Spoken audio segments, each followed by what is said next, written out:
हम आज देखेंगे फॉरसिप डिलीवरी। ठीक है, फॉरसिप डिलीवरी होती क्या है, फॉरसिप्स क्या होते हैं और इसको नॉर्मल डिलीवरी में किस चीज़ कब इसकी ज़रूरत पड़ जाती है और क्यों पड़ जाती है, इसी के बारे में आज हम देखेंगे। तो जो फॉरसिप्स होती हैं वो क्या होती है पहले वो भी देख लेंगे, और क्यों होती है उसे भी देख लेंगे। तो फॉरसिप डिलीवरी आ रहा है, ये क्या होता है? तो ये होता है कि जब नॉर्मल डिलीवरी के समय में बेबी को डिलीवर्ड करवाने के लिए कभी कभी फॉरसिप्स की ज़रूरत पड़ जाती है, उसी को फॉरसिप डिलीवरी कहते हैं। फॉरसिप जो होता है एक इंस्ट्रूमेंट होते हैं जिसमें कि दो ब्लेड होते हैं, ब्लेड लाइक स्ट्रक्चर होता है, यानी कि एक स्पून की तरह शेप होता है उसका, एक ब्लेड का, जिसको कि लार्ज स्पून जैसे कि सर्विंग स्पून होते हैं जो जैसे राइस स्पून, इस तरीके का उसका शेप होता है, या फिर जो सलाद सर्विंग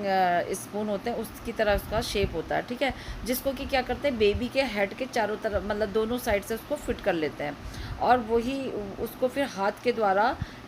फिट किया जाता है, जिसको कि और उसको फिर क्या किया जाता है, ग्रास्प किया जाता है, पकड़ के बेबी के हेड को उसके हेल्प से क्या किया जाता है, उसकी गाइड के गाइडेंस से बाहर को आउट किया जाता है नॉर्मल बर्थ कैनाल से। ठीक है, यहाँ पे आप देख सकते हैं जो एक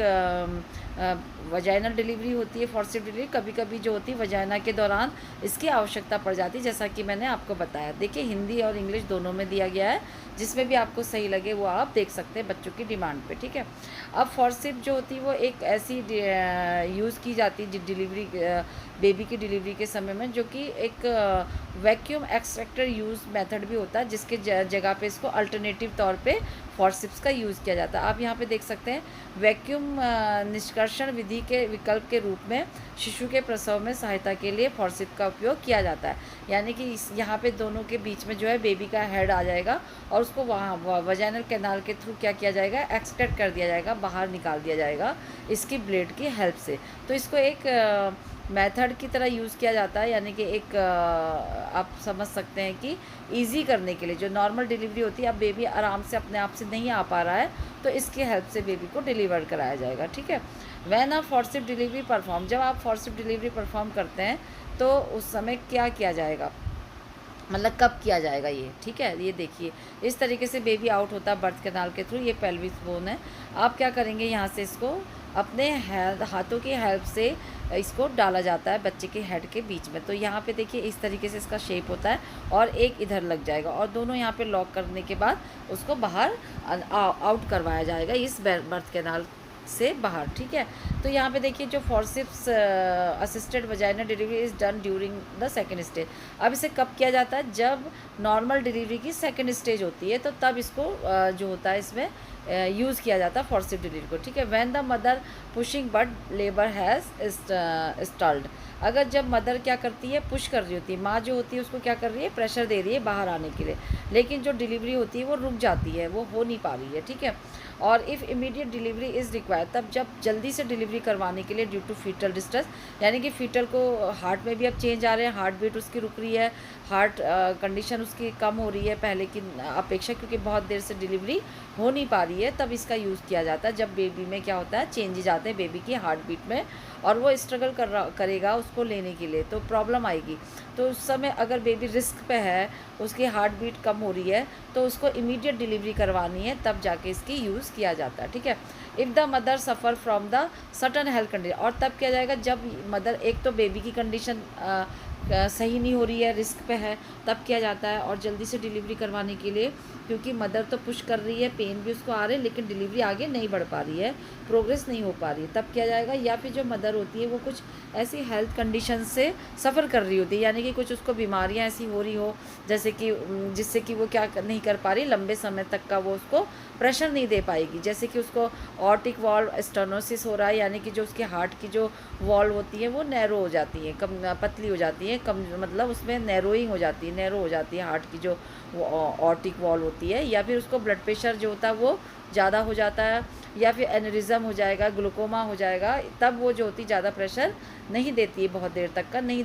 दे पाती है। If this condition are the serious, ये जो कंडीशन होती है ज़रा गंभीर होती है, तो डॉक्टर में रिकमेंड सिजेरियन सेक्शन। अब इसमें जो होता है ये कंडीशन को सीरियस कंडीशन माना जाता है, जिन मदर्स को ये प्रॉब्लम होती है तो डॉक्टर उनके लिए क्या करते हैं, सिजेरियन सेक्शन को बोलते हैं कि ये इसके द्वारा इनकी डिलीवरी करानी है। सिजेरियन सेक्शन आपको पता ही है, सिजेरियन प्रोसीजर का मतलब होता है ऑपरेशन के द्वारा बेबी को बाहर निकालना। ठीक है, अब है हाउ इज़ फॉर्सिप डिलीवरी परफॉर्म।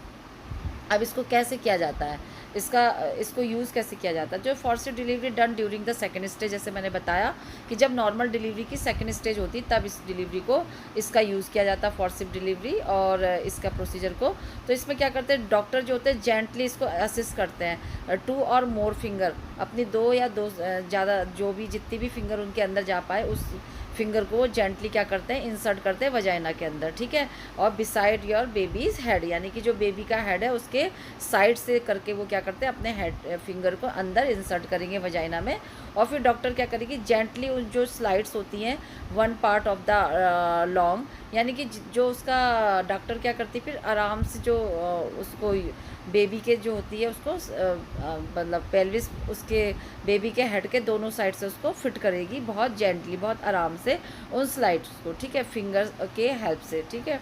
अपनी फिंगर और बेबी के हेड के बीच में उसको क्या करती है, फिट करती है। फिर क्या होगा, followed by the positioning of the इधर half of one tong on the other side of the baby's head. फिर वो क्या करेगी, उसको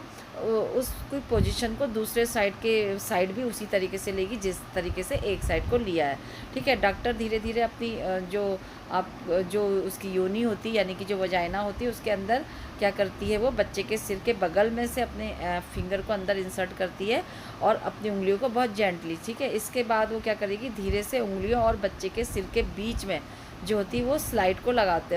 इंसर्ट करती है, यानी कि वो जो चिमटा नुमा अभी मैंने आपको दिखाया था, जो कि आपको देखा था कि आपने मैंने बोला था ना rice serving spoon big spoon के तरीके का था, तो उसको एक साइड को वो उसको सरकाएगी, धीरे से उसको अंदर पुश करेगी। उसके बाद उस चिमटे का जो दूसरा आधा हिस्सा होता है बच्चे के सिर के दूसरी तरफ भी वो उसको उसी तरीके से इस तरीके से इंसर्ट करेगी, ठीक है। इसके बाद जो होता है चिमटा मतलब होता है वो फोर्सिप का जो ब्लेड होता है, ठीक है, उसके दोनों हिस्सों को आपस में क्या करती फिर वो बाहर लॉक कर देती है, ठीक है। Both part of the tong are then lock together. फिर वो जब एक इधर से डाला बेबी के हेड है बीच में और उसने जेंटली करा, पहले अपना हैंड डाला और उसके बाद हैंड और बेबी के बीच में उसको डाला, ठीक है, जो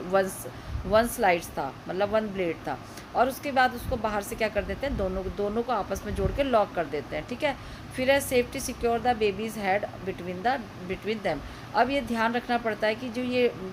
जो दोनों ब्लेड्स हैं यानी कि जो दोनों स्लाइड्स हैं इनके बीच में जो बेबी का हेड है वो बहुत जेंटली उसको इंसर्ट करना पड़ेगा और ध्यान रखना पड़ेगा बेबी की हेड की सिक्योरिटी की, ठीक है, सेफ हो। If the baby is facing upward, अगर बेबी का फेस अपवर्ड है और in between the mother's contraction the doctor uses the forcep to gently shift the positioning of the baby's head, ठीक है। यदि शिशु का मुंह ऊपर की ओर है, ठीक है, तो जो माँ का जब कॉन्ट्रैक्शन आता है, संकुचन मतलब होता है कॉन्ट्रैक्शन और डिलीवरी के समय आता है, तो उसी समय जिस समय कॉन्ट्रैक्शन आ रहा होता है यानी कि संकुचन, उसी के साथ डॉक्टर क्या करती है, जो बेबी का जो हेड होता है उसकी जो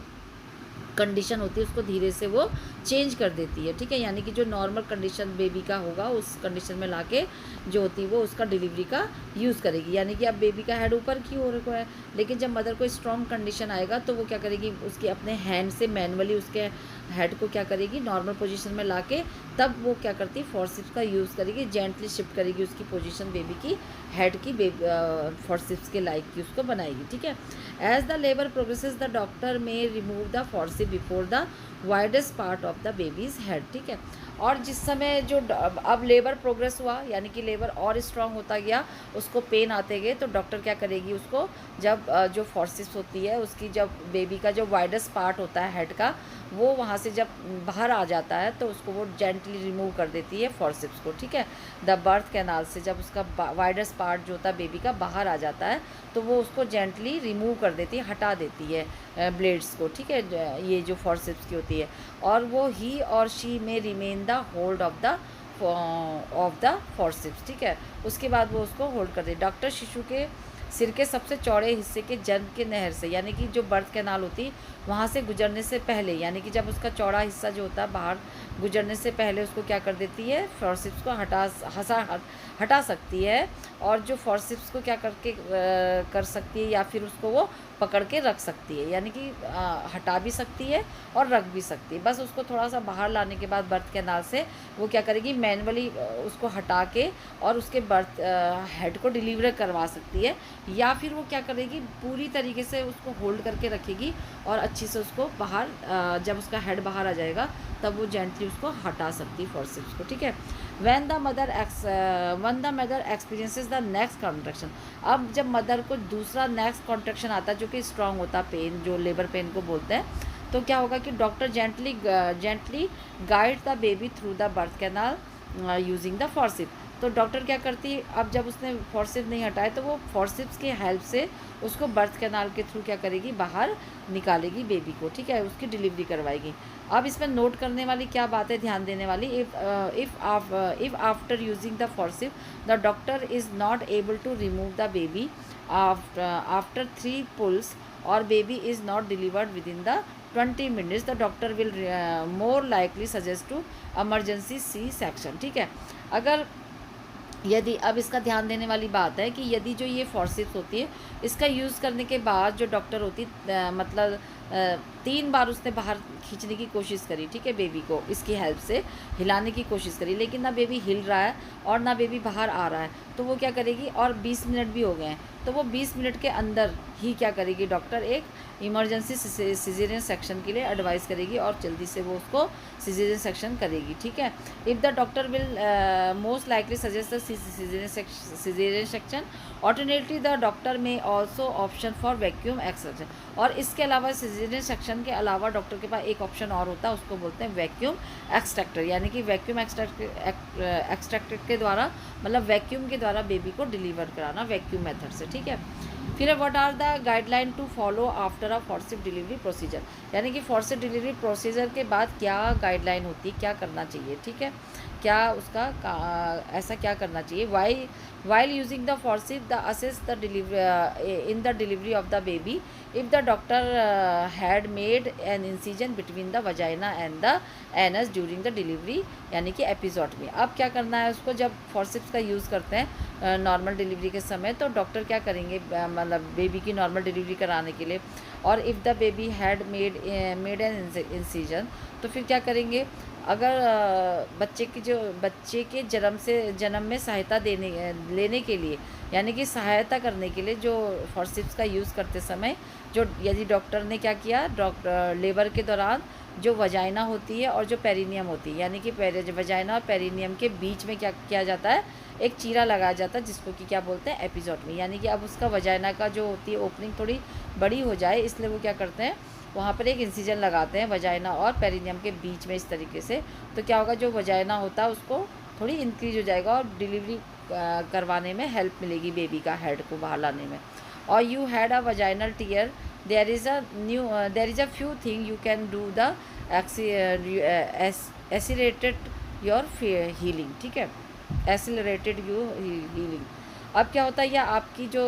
या फिर क्या होता है कि जो बेबी जब एपिजोटमी नहीं लगती, या तो एपिजोटमी लगी होगी या फिर वजाइना टीयर हो जाती है, यानी कि चोट लग जाती है आपस में उसमें वजाइना में, तो कुछ चीज़ें ऐसी है जो कि आपको क्या करना पड़ता है, उसके लिए उपचार करने के लिए ध्यान में रखना पड़ता है। जब ऐसा, यानी कि जब वजाइना एपिजोटमी लगी हो या वजाइना में टीयर हुआ हो, तो क्या करना पड़ेगा, ask the health worker apply to ice pack, यानी कि जो भी हेल्थ वर्कर है डिलीवरी करवा रहे हैं तो उनको क्या करना पड़ेगा, आइस पैक का यूज़ करना पड़ेगा उस एरिया में जहाँ पे कि वुंड बना हुआ है, यानी कि चाहे वो एपिजोटमी का हो चाहे वो टीयर हुआ हो, तो उसमें क्या करना है, जैसे ही बर्थ हो जाती है बेबी की तो वहाँ पे आइस पैक का यूज़ करना है, ठीक है। Once you come back home, जब आप क्या कर सकते हैं, फिर जब डिलीवरी होने के बाद जब घर आते हैं फ्रॉम द हॉस्पिटल से, तो continue using ice pack in the area, तो कंटिन्यू वहाँ पे, यानी कि एपिजोटमी वाले एरिया में आइस पैक का यूज़ करना चाहिए। और use sitz bath a few times a day. और क्या करना चाहिए, कुछ टाइम के लिए क्या करना चाहिए, एक दिन में ज़रूर से सिर्स बाथ ले लेना चाहिए वंस यू गेट होम, जब आप होम हॉस्पिटल से होम घर में आते हैं। तो this will provide relief from the pain, तो ये क्या करेगा, पेन से रिलीव करवाएगा, ठीक है। अगर यूरिनेशन करते हैं, जब आप क्या करते हैं यूरिन पास करते हैं, तो क्या करना चाहिए, गर्म पानी, मतलब जो गुनगुना पानी होता है वो पोर करना चाहिए, ऊपर उसके डालना चाहिए उस एरिया में, एपिजोटमी एरिया में, जिससे क्या होगा कि जो यूरिन होता है वो वहाँ पे नहीं टच होगा, तो जिससे इरिटेशन नहीं होगा, ठीक है।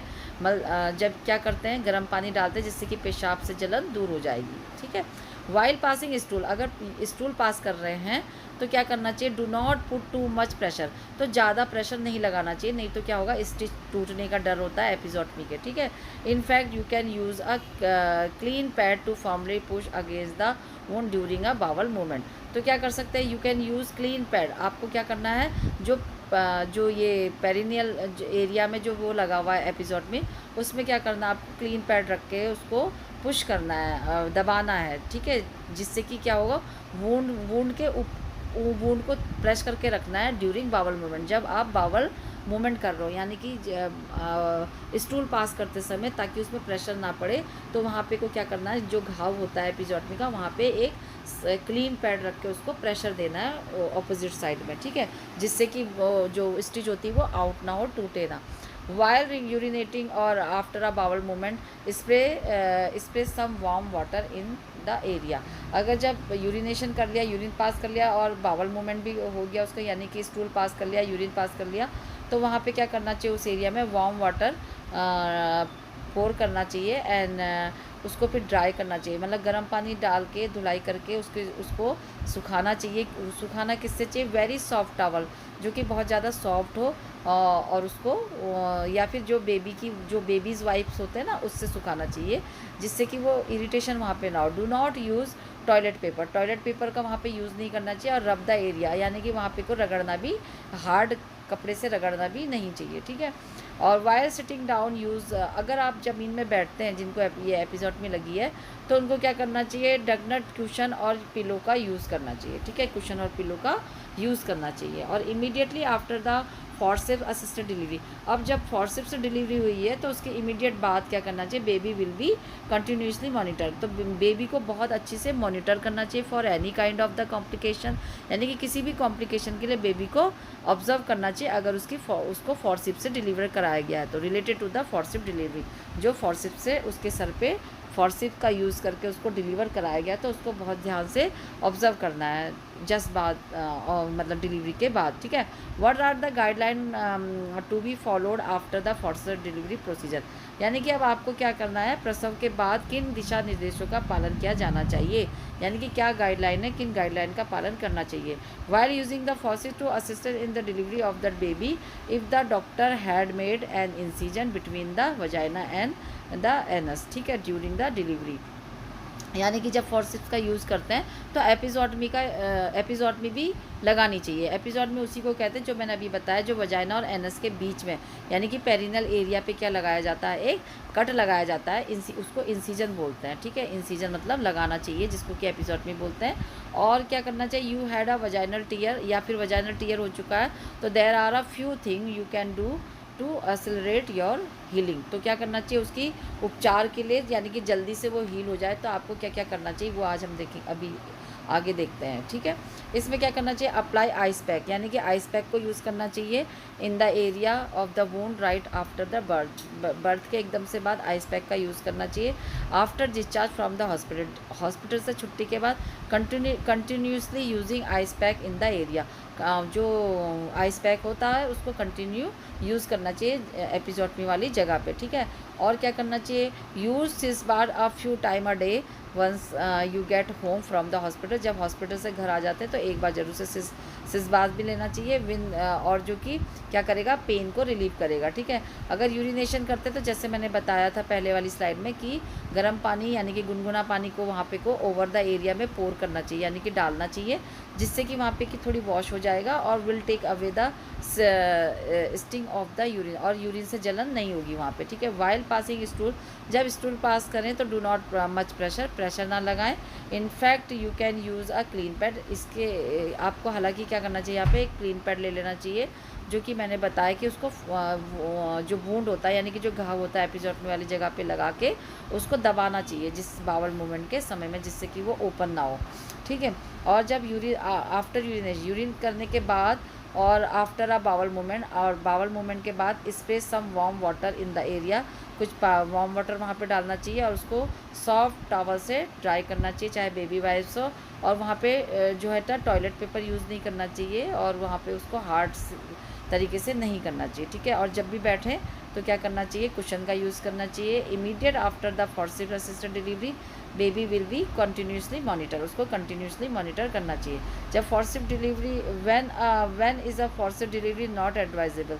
जब फॉर्सिप डिलीवरी कब उचित नहीं होती है, यानी कि कब उसको एडवाइस नहीं कर सकते हैं, कब नहीं होगी फॉर्सिप डिलीवरी एडवाइस, जब मदर क्या पेल्विक बोन, अगर मदर के लिए देखा जाए forcep delivery is not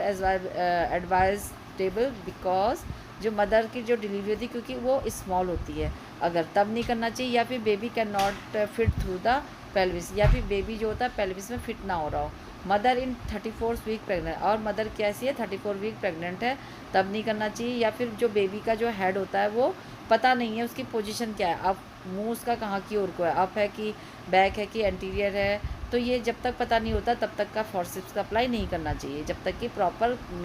baby का हेड और पोजीशन पता ना हो। और बेबी और कब नहीं करना चाहिए, when baby is known to have health condition such as bleeding disorder, ठीक है। अगर बच्चे के सिर की स्थिति स्पष्ट ना है तब नहीं करना चाहिए, और या फिर क्या हो रहा हो, ब्लीडिंग हो रही हो, ब्लीडिंग डिसऑर्डर हो, जैसे कि हीमोफीलिया हो, तब भी नहीं करना चाहिए। कंडीशन दैट में अफेक्ट इट्स बोन, और कब नहीं करना चाहिए, जबकि जो उसकी जो मतलब हीमोफीलिया वाली कंडीशन में नहीं करना चाहिए, ठीक है। और ऐसी स्थितियों में की जानकारी है कि जो उसकी हड्डियों को प्रभावित कर सकते हैं, अगर आपने ऐसे कंडीशन में किया तो वो क्या कर सकते हैं, उसकी जो बेबी है उसकी बोन को प्रभावित कर सकते हैं या मदर की बोन को प्रभावित कर सकते हैं। तो baby is emerging buttocks feet from breach position, अगर बेबी ब्रीच पोजीशन में है यानी कि या तो वो बटक्स है उसका प्रेजेंटिंग पार्ट या फिर उसका जो है फीट है, तो उस समय भी नहीं करना चाहिए, यानी कि ब्रीच पोजीशन में भी जो होता है फॉर्सिप्स को अप्लाई नहीं करना चाहिए। या फिर क्या कब नहीं करना चाहिए, जब baby is emerging shoulder first, या फिर बेबी का जो शोल्डर पहले आ रहा है, ठीक है, तब भी मतलब डिलीवरी प्रेजेंटिंग पार्ट उसका शोल्डर है, तब भी जो होता है ये इसको अप्लाई नहीं करना चाहिए फॉर्सिप्स को। और साइज़ ऑफ द बेबी, अगर बेबी का साइज़ बहुत ज़्यादा बिग है तो भी नहीं करना चाहिए। और बेबी का जो हेड होता है is not move pass the mid point of the vaginal canal, और जब वजाइनल कैनाल के मिड पॉइंट तक अगर बेबी का हेड नहीं पहुंचा है तो भी इसका यूज़ नहीं करना चाहिए, ठीक है। Include plenty of fibres food, इसमें क्या करना चाहिए, अपनी डाइट में मदर को प्लेंटी ऑफ जो फूड्स यूज़ करने चाहिए। अवॉइड कॉन्स्टिपेशन, जिससे कि उसका कॉन्स्टिपेशन की प्रॉब्लम ना हो, और उसको स्टूल सॉफ्टनर भी यूज़ करना चाहिए, और उसको ज़्यादा से ज़्यादा पानी पीना चाहिए। केगल एक्सरसाइज करनी चाहिए during this period, will doctor advice will help, जो डॉक्टर अगर एडवाइस करें तो उसको केगल एक्सरसाइज करनी चाहिए, जिससे कि क्या करेगी उसको हेल्प मिलेगी, ठीक है। It will tone your pelvis muscle, तो ये केगल एक्सरसाइज क्या करेगी, यानी कि जो पेल्विक फ्लोर एक्सरसाइज है वो उसकी पेल्विक बोन को मसल्स को स्ट्रांग बनाने में हेल्प करेगी, एंड जो bring strength back to them, और फिर उसकी जो स्ट्रेंथ है वो वापस लाने में हेल्प करेगी, ठीक है। बेनिफिट क्या होते हैं फॉर्सिप डिलीवरी के, इसकी जो स्टडीज़ है उससे पता चला है कि जो फॉर्सिप असिस्टेड डिलीवरी होती है ये मतलब कम फेल होता है, यानी कि ये फेलियर नहीं होता, बेबी इससे डिलीवर हो जाएगा। देन द वैक्यूम एक्सट्रैक्टर भी एक जो टाइप ऑफ नॉर्मल डिलीवरी में जो यूज़ किया जाता है वो वाली डिलीवरी होती है, जिसमें फॉर्सिप्स का यूज़ ना करके वैक्यूम एक्सट्रैक्टर का यूज़ किया जाता है। तो ये ज़्यादा फेल होने के चांसेस होते हैं इन कंपैरिजन टू फॉर्सिप डिलीवरी, ठीक है। यानी कि फॉर्सिप डिलीवरी फेल नहीं होती, विच में be a critical importance with fetal distress. जब फीटल डिस्ट्रेस ये क्या कर सकता है, यानी कि कम विफलताओं से जुड़ा होता है जब, और ये जो वैक्यूम एक्सट्रैक्टर है ये भी जो होता है बेबी को क्या कर सकता है, फीटल डिस्ट्रेस करवा सकता है। लेकिन ये जो होती है वजाइनल, ये जो फॉर्सिप डिलीवरी होती है ये जल्दी इसको डिलीवर करने में हेल्प करेगी बेबी को। Women who have instrumental vaginal delivery, यानी कि वैक्यूम असिस्टेंट और असिस्टेड डिलीवरी या फिर फॉर्सिप असिस्टेड वजाइनल डिलीवरी, जब जिनको इंस्ट्रूमेंटल वजाइनल डिलीवरी कराई जाती है मदर को, तो उसमें क्या होता है उनको शॉर्ट टाइम तक का हॉस्पिटल में रहना पड़ता है, यानी कि बहुत कम टाइम के लिए वो हॉस्पिटल में रहती हैं in comparison to caesarean section. Caesarean section में उसको लंबे समय तक थोड़ी रहना पड़ेगा, लेकिन इसमें उसको कम टाइम के लिए रहना पड़ेगा, ठीक है। और इसके रिस्क क्या होते हैं फॉर्सिप डिलीवरी के, तो फॉर्सिप डिलीवरी जो होती है दोनों के लिए रिस्की भी हो सकती है, मदर और फीटस के लिए। मदर के लिए क्या रिस्क होगी कि उसका जो वजाइना है वो टियर हो सकता है, फट सकता है, चोट लग सकती है ड्यूरिंग द डिलीवरी, ब्लडर में इंजरी हो सकती है, यानी कि जो उसका मूत्राशय जिसे हिंदी में बोलते हैं ब्लडर, उसमें चोट लग सकती है, यूरिथ्रा में चोट लग सकती है उसको, ठीक है। और फिर पोस्टम, यानी कि ये तो था ड्यूरिंग डिलीवरी, यानी जिस समय डिलीवरी करवा रहे हैं। अब डिलीवरी होने के बाद जो मदर होती है उसको क्या हो सकता है, फीकल एंड यूरिनरी इनकॉन्टिनेंस, ठीक है, यानी कि उसको पेशाब की और स्टोर करने की प्रॉब्लम आएगी, इनकॉन्टिनेंस होगा, ठीक है, इरेगुलर हो जाएगा, और पेरिनियम में उसका पेन होगा, डिफ़िकल्टी हो जाएगी उसकी यूरिनेशन में, तो उसको यूरिन करने में भी प्रॉब्लम आएगी, एनीमिया हो सकता है उसको, वीकनिंग ऑफ द मसल्स हो सकती है उसकी पेल्विक ऑर्गन की, ठीक है, जो पेल्विक ऑर्गन की जो सपोर्टिव मसल्स होती है वो भी कमज़ोर हो जाएंगी, ठीक। अब उसमें बेबी के लिए क्या रिस्क हो सकता है, उसमें बेबी के लिए ये रिस्क हो सकता है कि ब्रूजिंग हो सकता है उससे बेबी के फेस में, यानी कि जब ब्लेड का यूज़ करते हैं, यानी कि यही जो स्लाइड्स होती हैं इसकी फॉर्सिप्स की, तो उसके प्रेशर से उसके फेस में क्या हो सकती है, कुछ चोट लग सकती है, यानी कि या फिर वो निशान पड़ सकते हैं, तो जो कि क्या हो जाता है कुछ दिनों में वो गायब भी हो जाता है डिलीवरी के बाद, ठीक है। और क्या हो सकता है उसका नेवर जो नर्व होती है वो डैमेज हो सकती है फेस की, जिसके कारण से उसको क्या हो सकता है, यानी कि जब प्रेशर पड़ेगा फॉर्सिप में तो बेबी की जो फेस की नर्व होती है वो भी इंजर्ड हो सकती है, यानी कि डैमेज हो सकती है। इसके वजह से फेशियल पाल्सी भी हो सकती है। फेशियल पाल्सी का मतलब होता है एक कॉमन प्रॉब्लम होती है जिसमें कि पैरालिसिस हो सकता है उसके फेस की नर्व का, ठीक है, मतलब काम नहीं करेगी नर्व उसका, जो होता है स्कल का फ्रैक्चर हो सकता है, सर का भी फ्रैक्चर हो सकता है उसका, और इंटरनल ब्लीडिंग हो सकती है स्कल के अंदर, क्योंकि ज़्यादा प्रेशर पड़ेगा तो सर के अंदर कोई ब्लीडिंग भी हो सकती है इंटरनल, ठीक है। और टेम्परेरी जो उसकी जो टेम्परेरी आई ट्रॉमा भी हो सकता है बेबी को due to the pressure of the forcep, यानी कि फॉर्सिप के प्रेशर से उसको टेम्परेरी यानी कि आई ट्रॉमा भी हो सकता है, जो कि बाद में ठीक भी हो जाएगा, और सीजर उसको झटके भी आ सकते हैं, ठीक है। और क्या हो सकता है उसको, what expect during a postmortem recovery period after a forcep delivery, ठीक है। फॉर्सिप डिलीवरी के बाद जो ये होता है, इसमें कितना जो फॉर्सिप डिलीवरी का जो पोस्टमार्टम रिकवरी होती है उसके दौरान क्या आप सोच सकते हैं, क्या अपेक्षा कर सकते हैं। तो इसके लिए ये होता है कि after a vacuum assisted normal vaginal delivery you may face a few issues which will need some care such as, यानी कि इसके बाद जो होता है नॉर्मल वजाइनल डिलीवरी हुई है वैक्यूम के मतलब आफ्टर अ वैक्यूम असिस्टेंट, यानी कि फॉर्सिप्स का यूज़ किया गया है, तो कुछ इश्यूज़ यानी कि कुछ प्रॉब्लम हो सकती है जिसकी केयर के लिए आप कुछ काम कर सकते हैं, जैसे कि वजाइनल डिस्चार्ज एंड ब्लीडिंग। इसमें वजाइनल डिस्चार्ज ज़्यादा होगा, ब्लीडिंग हो सकती है, while when bleeding expect a heavy bright red colour, तो ये जो हो सकता है एक्सपेक्ट कर सकते हैं कि वो हैवी ब्राइट रेड फ्लो हो सकता है ब्लीडिंग का for the first few days तक का, और after delivery it happen during the monthly periods, ठीक है। और ये जो होते हैं अगर ये जो फॉर्सिप डिलीवरी के बाद जो होता है ये जो हेमरेज होता है वो वजाइनल हेमरेज ये हो सकता है उसको, ठीक है। सो जो लेबर के बाद यानी कि जो डिलीवरी के बाद जो होता है पहले कुछ दिनों तक का भारी हैवी ब्लीडिंग हो सकती है उसको, जो कि जैसे कि कब होती है, नॉर्मल मेंस्ट्रुअल पीरियड में होती है, ठीक है, इस तरीके की ब्लीडिंग हो सकती है।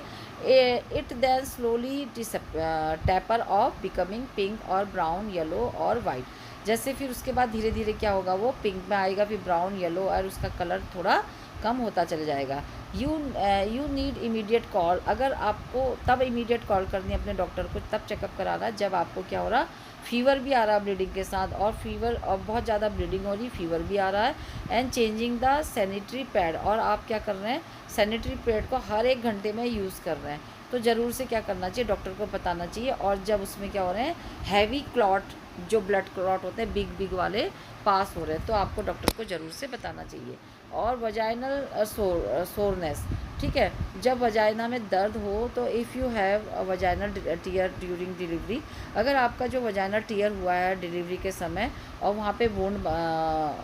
उसमें वुंड बन गया, तो वो क्या कर सकता है, आपको कुछ हफ्ते यानी कि 6 वीक तक का परेशान कर सकता है। तो इसमें क्या होगा, if the tearing was severe, अगर ये बहुत ज़्यादा सीवियर गंभीर है टीयर, यानी कि जो चोट लगी बहुत ज़्यादा गंभीर है, तो it could take more time than to heal, तो ये जो होता है हील करने में ज़्यादा टाइम लेगा नॉर्मल से, ठीक है। वाइल सिटिंग डाउन, जब बैठे हैं तो इट कैन बी पेनफुल, तो ये क्या होगा, ज़्यादा दर्द करेगा। सो यू कैन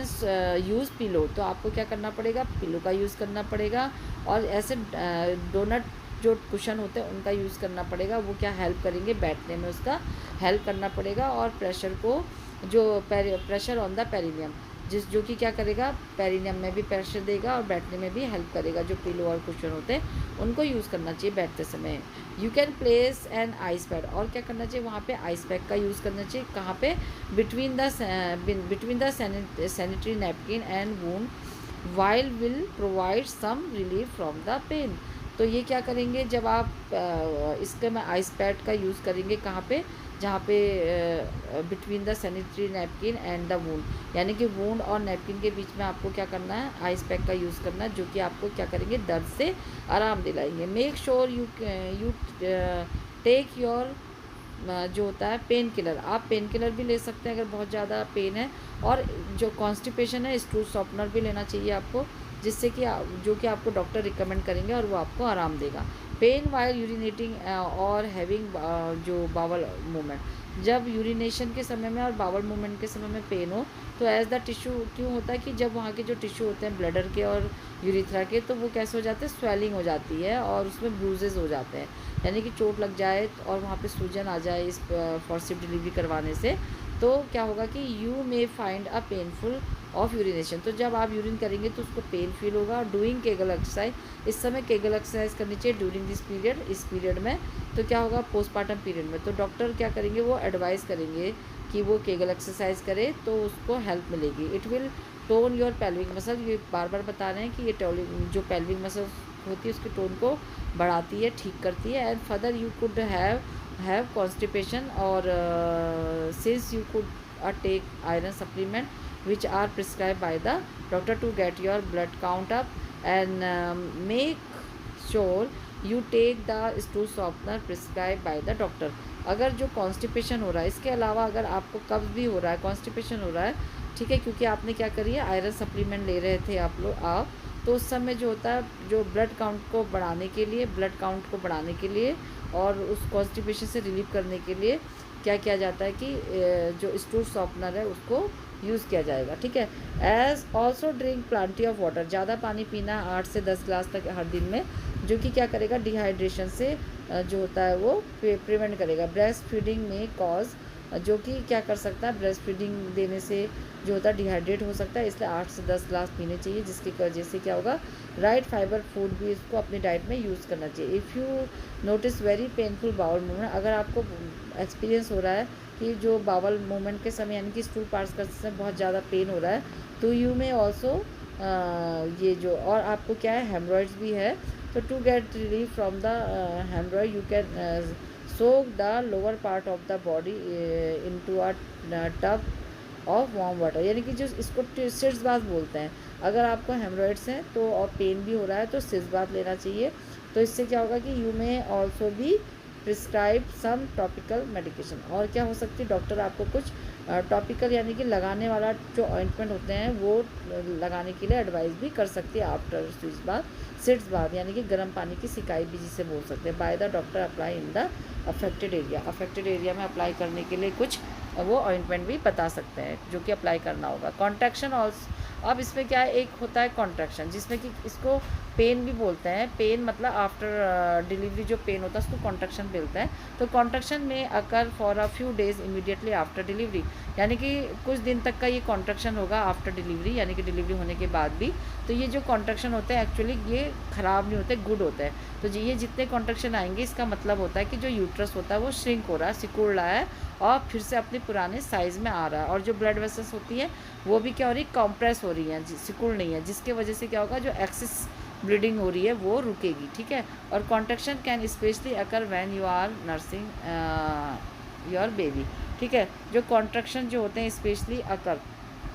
यानी कि विशेष रूप से तब हो सकते हैं जब आप अपने बच्चे को क्या करा रही होंगी, फीडिंग करा रही होंगी, तब ये कॉन्ट्रैक्शन हो सकते हैं, ठीक है। हेयर लॉस, अब एक हेयर लॉस वाली जो प्रॉब्लम थी, जो जब ये हार्मोन इंक्रीज होते हैं ड्यूरिंग प्रेगनेंसी, यानी कि प्रेगनेंसी के समय जब हार्मोन इंक्रीज होते हैं तो जो ये हेयर लॉस वाली प्रॉब्लम होती है ये रुक जाती है, ठीक है। After childbirth as the hormone return to normal level, और जब बेबी का बर्थ हो जाता है तो ये जो हार्मोन होते हैं ये रिटर्न हो जाते हैं नॉर्मल लेवल पे, यानी कि अब हार्मोन क्या हो गए, नॉर्मल हो गए। तो इसके वजह से क्या हो गया, जो हेयर फॉल होते हैं वो फिर से होने लगेंगे और अपने पुराने साइकिल में लौट आएंगे, यानी कि हेयर फॉल एंड जो ग्रोथ साइकिल होता है वो वापस होने लगेगा हेयर का, यानी कि ग्रोथ साइकिल भी हो जाएगा और हेयर फॉल भी होगा। तो the normal hair loss that was delayed during pregnancy, और जो ये नॉर्मल हेयर लॉस होता है वो डिलेड होता है प्रेगनेंसी के समय, क्योंकि क्या होते हैं वहाँ पे may fall out all at once after the delivery, ठीक है। जो बाल झड़ने की जो समस्या होती है लेबर के बाद एक साथ ख़त्म भी हो सकती है, ठीक है। और क्या होगा, मूड चेंजेस, अगर डिलीवरी के बाद मदर का मूड चेंज हो जाता है तो उसमें क्या होगा, फ्रीक्वेंट मूड चेंजेस हो जाता है, जैसे इरिटेशन होना, फ्रस्ट्रेशन होना, एंजाइटी, ये सारा चीज़ें उसको होने लगती है डिलीवरी के बाद, उसके मूड में चेंज जाता है। तो मेनी न्यू मॉम्स, जो बहुत सारी जो मॉम्स होती है जो नई नई बनी होती है उनको क्या होता है, also undergoes known as postmortem depression, तो वो डिप्रेशन में जाती है, उसको पोस्टमार्टम डिप्रेशन बोलते हैं। जस्ट आफ्टर द डिलीवरी वो डिप्रेशन उन्हें होने लगता है तो उसको पोस्टमार्टम डिप्रेशन बोलते हैं। अगर ये डिप्रेशन ज़्यादा सीवियर हो जाता है मदर का तो उसको क्या करना होता है, कुछ थेरेपीज़ प्रोवाइड करवानी होती है, जो कि उसको साइकोलॉजिकल काउंसलिंग भी करवानी होती है, जो कि उसको जो कुछ थेरेपीज़ मिलेंगी उससे उसको आराम होगा। तो thank you guys for watching this video, please like share comment and subscribe this channel. फिर मिलते हैं किसी नए वीडियो में, तब तक के लिए goodbye and take care.